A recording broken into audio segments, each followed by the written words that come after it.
Bukas, Mayo 28, kung hindi ka pa nakaalam ng eksaktong katotohanan tungkol sa iyong SSS pension na yung Hunyo 2026, makinig ka ng mabuti sa susunod na 30 segundo. Dahil na yung araw na ito, bago pa man dumating ang susunod na crediting date, may mga bagay na kailangan mong malaman. Bago ka malinlang ng scammer, bago ka maniwala sa maling forward message, at bago ka magpanik nang wala sa dahilan. Ang video na ito ay para sa bawat pensyoner, bawat anak na tumutulong sa kanilang lolo, lola, nanay at tatay na buwanan-buwan umaasa sa kanilang SSS. Huwag kang aalis sa screen na ito dahil ang susunod na ilang minuto ay maaaring makapagbago ng iyong pag-unawa at maaaring makapagligtas ng iyong pera. Mga mahal naming lolo at lola, mga nanay at tatay na buwanan-buwan naghihintay ng pensyon at mga anak na tumutulong sa kanilang senior na magulang na pamahalaan ang buwan ng gastusin. Pakinggan po ninyo ito ng mabuti. Dahil ang usaping ito ay direktang nakakaapekto sa inyong pang-araw-araw na buhay. At ngayong papalapit na ang Mayo 28, bukas na, oras na para malaman ang lahat ng katotohanan ng malinaw, ng tama, at ng walang labis na pagmamalabis o pagpapalaki ng balita.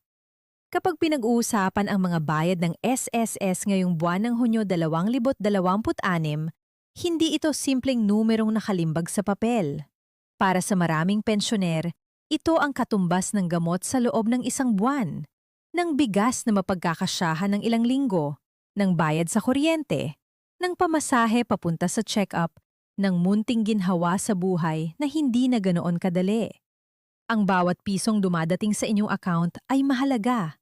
Ang bawat araw ng pagkabalam ay may katumbas na pagtitiis at alalahanin. Kaya bago pa man tayo sumabak sa mga detalye, nais kong sabihin sa bawat isa sa inyo na ang video na ito ay ginawa ng may taos, pusong malasakit. Hindi ito para magpanik. Hindi ito para magpalakas ng tsismis.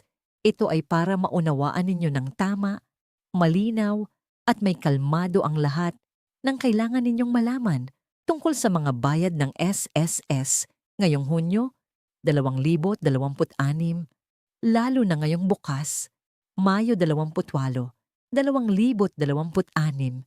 ay isa sa mga pinakaimportanteng araw para magsimula kayong mag-verify ng inyong mga record. Napakaraming balita ang kumakalat sa social media, sa group chats ng pamilya, sa mga forwarded messages, at sa mga video na may kapansin-pansing pamagat. Minsan nakakakita tayo ng mga salitang gaya ng nakumpirma na, bagong halaga, claim na ngayon, mataas na ang pensyon. At natural lang po na kapag nakita ng isang senior citizen ang ganitong klase ng mensahe, agad na kumakabog ang puso sa pag-asa. Dahil sino sa ating lahat ang hindi umaasa na mas malaki ang magiging tulong ngayong buwan? Sino ang hindi nagnanais na mas madali ang buhay ngayong Hunyo? Walang masama sa pag-asa. Masama lang kapag ang pag-asang yon ay nakabatay sa maling impormasyon at kalaunan ay humahantong sa pagkabigo at pag-aalala.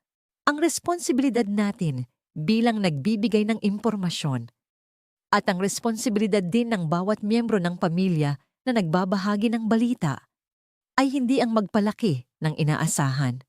Ang responsibilidad natin ay tiyaking ang bawat salitang maririnig ninyo ay may pundasyon, may katotohanan, at may layuning talaga ninyong maprotektahan. Kaya simulan natin ngayon. Kaya pag-usapan natin ang lahat ng dapat ninyong malaman. Nang may respeto, nang may pagmamahal, at nang walang takot. Ang SSS or Social Security System ay ang ahensyang namamahala ng mga benepisyo ng mga miyembro mula sa pribadong sektor, mga self-employed, voluntary members, at OFW. Buwanan, milyon-milyong pensioner ang umaasa sa kanilang SSS pension bilang pangunahing pinagkukunan ng kita. May mga lola na wala ng ibang kinikita kundi ang buwan ng pensyon. May mga tatay na ang tanging inaasahan ay ang pagpasok ng pensyon sa ATM o sa payment center tuwing takdang petsa. Para sa kanila, ang buwan ng bayad ng SSS ay hindi lang pera. Ito ay katibayan na ang kanilang mga tao ng pagtatrabaho, paghulog ng kontribusyon at pagsasakripisyo ay nakita at kinikilala ng sistema. Ito ang patunay na ang kanilang mga sakripisyo ay nagbunga. Ito ang pasasalamat ng lipunan sa kanilang mga naging ambag. Ngayong Hunyo 2026 at lalo na ngayong papalapit na ang Mayo 28, 2026, bukas, maraming pensyonerang nagtatanong, magbabago ba ang halaga ng aking pensyon ngayong buwan? May dagdag ba? Kailan eksaktong papasok ang bayad? Kailangan ko bang pumunta sa branch? May kailangan bang gawin? Ang mga tanong na ito ay lehitimo at karapat-dapat na sagutin ng maayos. Hindi tayo dapat magtago ng impormasyon sa ating mga senior.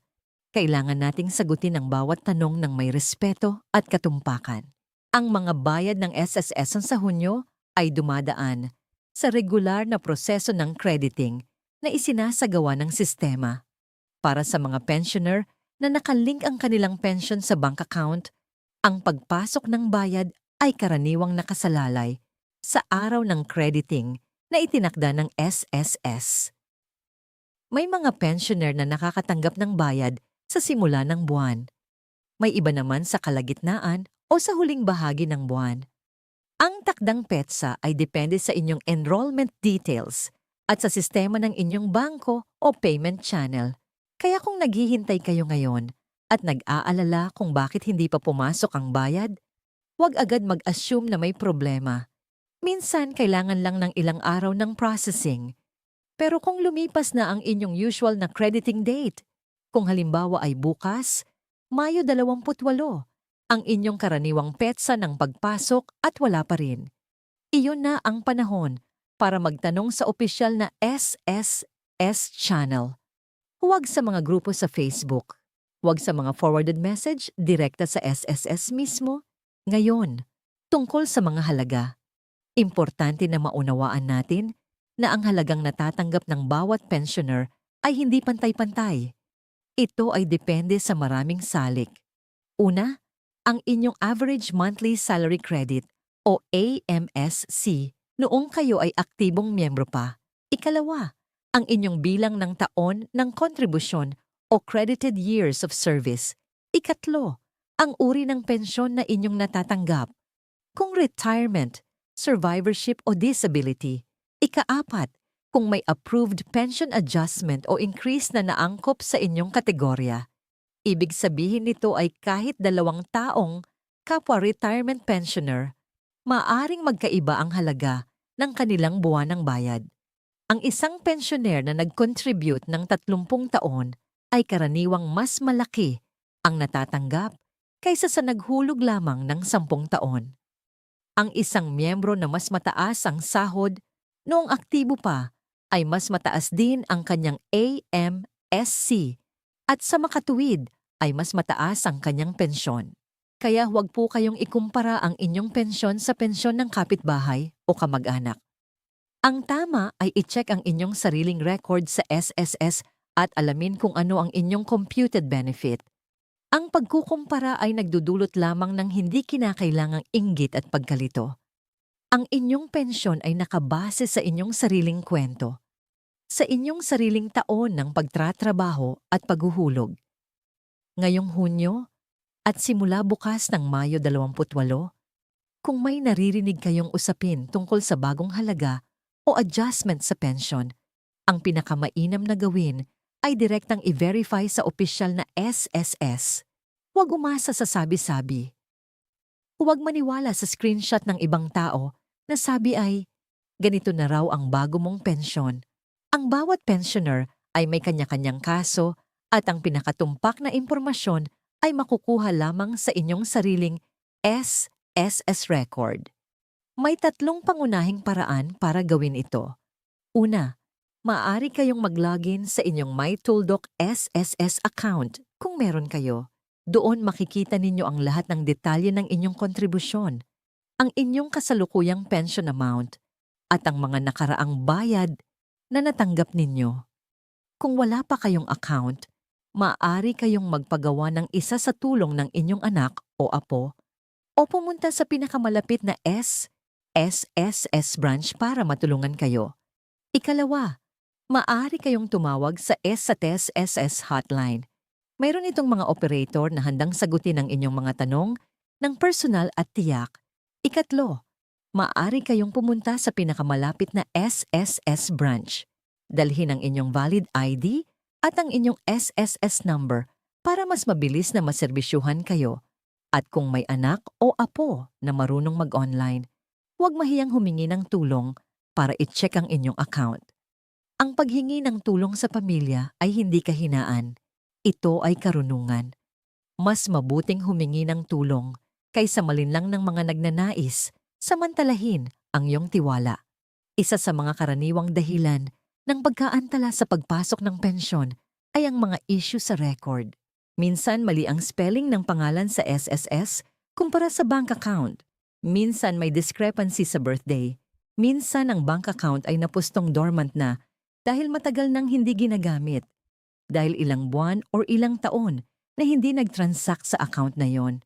Minsan ang contact number na nakalagay sa record ay hindi na active, kaya hindi natatanggap ng pensioner ang mga text notification mula sa SSS. Ang mga bagay na ito ay tila maliliit na detalye, pero kapag pagbabayad na ang pinag-uusapan, maaari itong magdulot ng malaking abala at pagkaantala.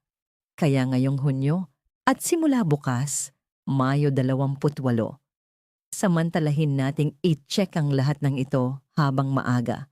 Kung may pagkakamali sa inyong record, ayusin agad. Mas mabuti ang maaga kaysa maghintay pa ng release period bago malaman ang problema. Mas mabuting malaman ngayon na may mali sa inyong pangalan sa record kaysa malaman sa araw mismo ng crediting na hindi lumabas ang inyong bayad. Para sa mga pensioner na gumagamit ng e-wallet o digital payment channel para matanggap ang pension, siguraduhin na verified ang account at aktibo ito.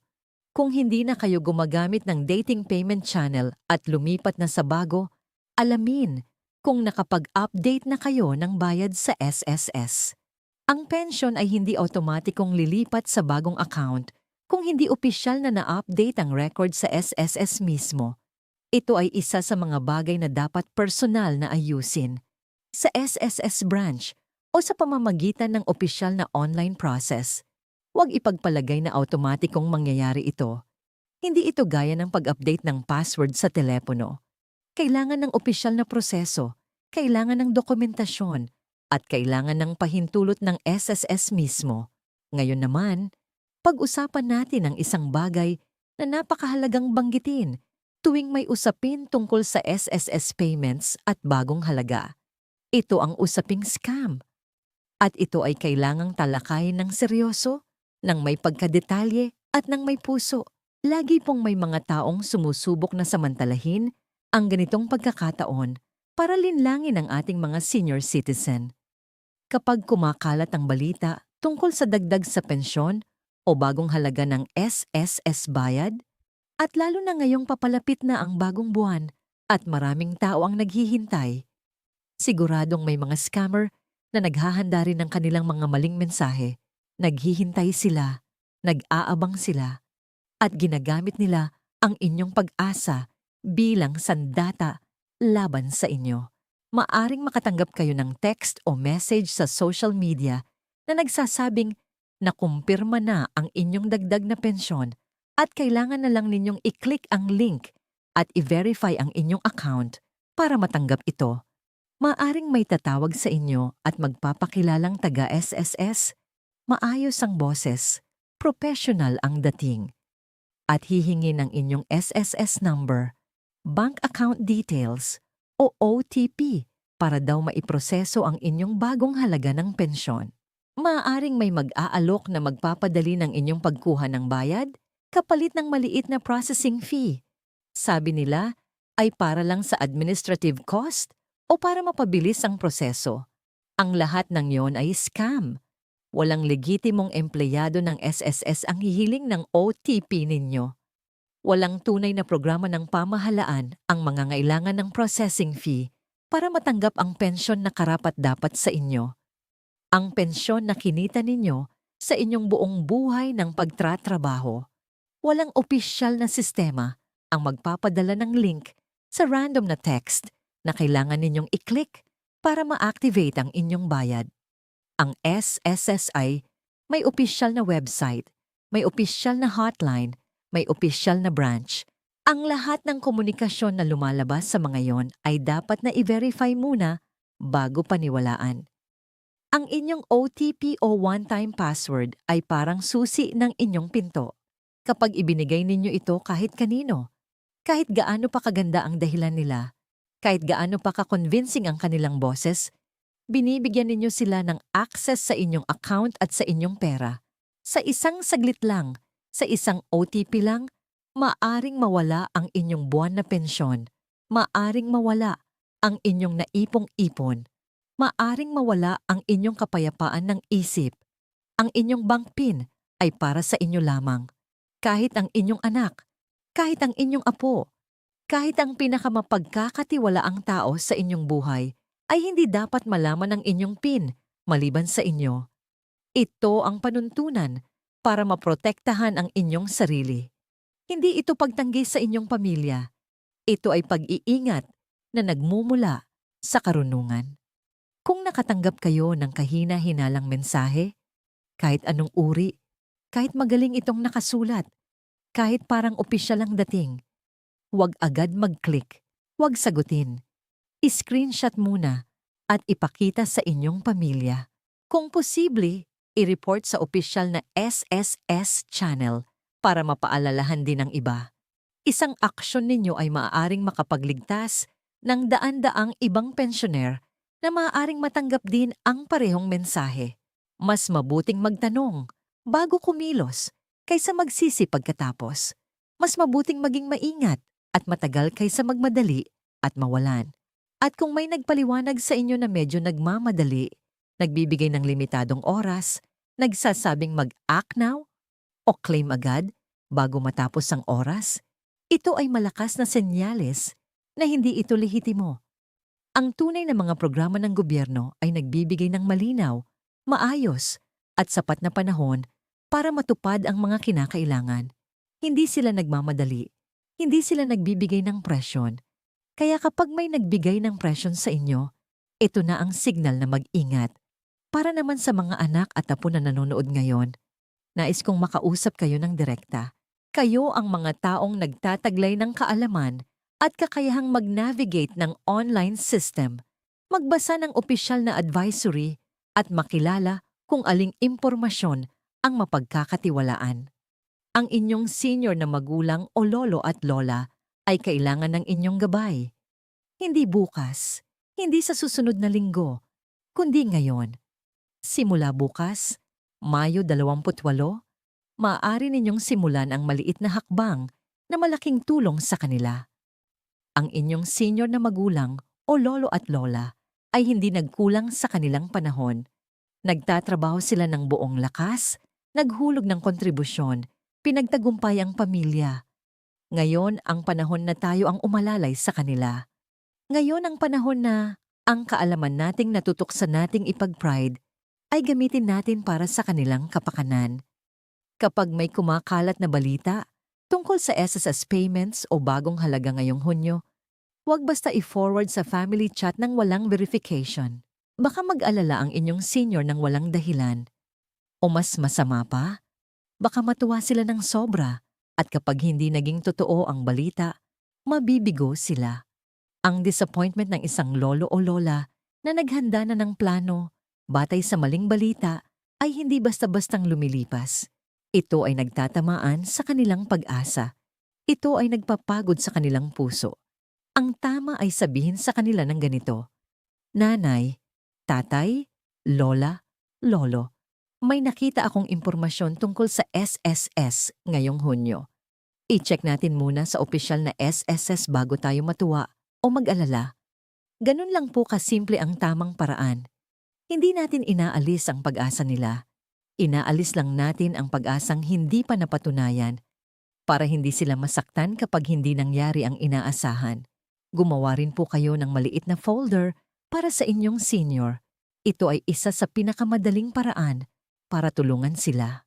Ilagay doon ang photocopy ng kanilang valid ID, ang kanilang SSS number, ang detalye ng kanilang pension account, ang listahan ng mga buwanang petsa ng pagpasok ng pensyon, at ang mga nakalipas na resibo o reference numbers mula sa SSS.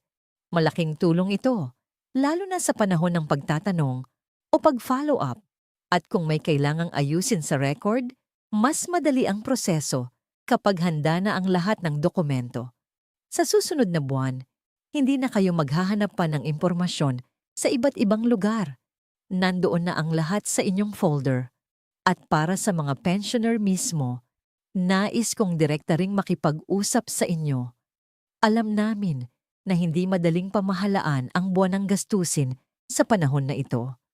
Alam namin na may mga araw na tila hindi sapat ang pensyon para sa lahat ng pangangailangan. Alam namin na may mga sandali na nag-aalala kayo kung kaya pa ninyong isabuhay ang susunod na buwan nang hindi nagiging pabigat sa pamilya. Ang mga alalahanin na iyon ay tunay. Ang mga alalahanin na iyon ay karapat-dapat na marinig at tugunan. Pero nais naming sabihin sa inyo nang may kabaitan at katapatan na ang inyong pensyon ay hindi biyaya na maaaring bawiin ng sinuman. Ito ay karapatan. Ito ang bunga ng inyong mga taon ng pagtatrabaho at paghulog ng kontribusyon. Karapat-dapat kayong makatanggap ng tamang impormasyon tungkol dito.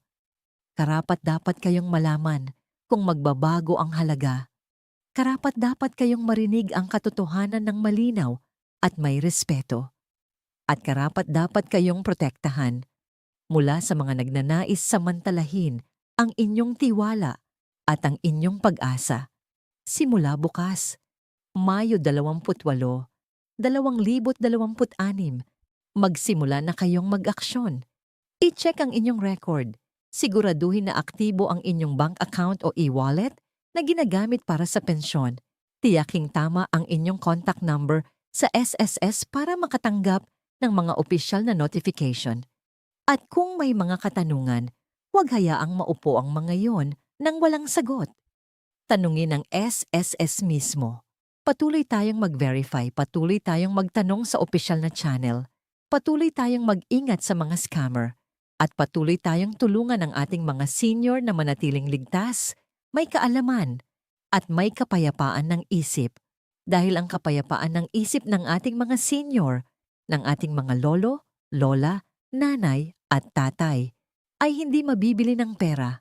At ang pinakamainam na regalo na maibibigay natin sa kanila ay ang tamang impormasyon at ang totoong malasakit. Kung nakatulong ang video na ito, i-like po ninyo at i-share sa inyong pamilya, sa group chat ng mga kapitbahay, at sa lahat ng senior citizen na maaaring makinabang sa tamang impormasyon. Mag-subscribe po para sa mga susunod na update tungkol sa SSS, pension, senior citizen benefits, at mga paalala na makakatulong sa inyong pangaraw-araw na buhay. At sa comment section, maaari kayong mag-iwan ng inyong mga katanungan. Tutulungan natin ang isa't isa dahil kapag tayo ay magkasamang may tamang kaalaman, mas mahirap lilangin, mas madaling mag-navigate ng sistema at mas maliwanag ang daan para sa ating mga minamahal na senior citizen. Hanggang sa susunod, ingatan po ninyo ang inyong sarili, ang inyong pension account, at ang inyong kapayapaan ng isip. Mahal namin kayo.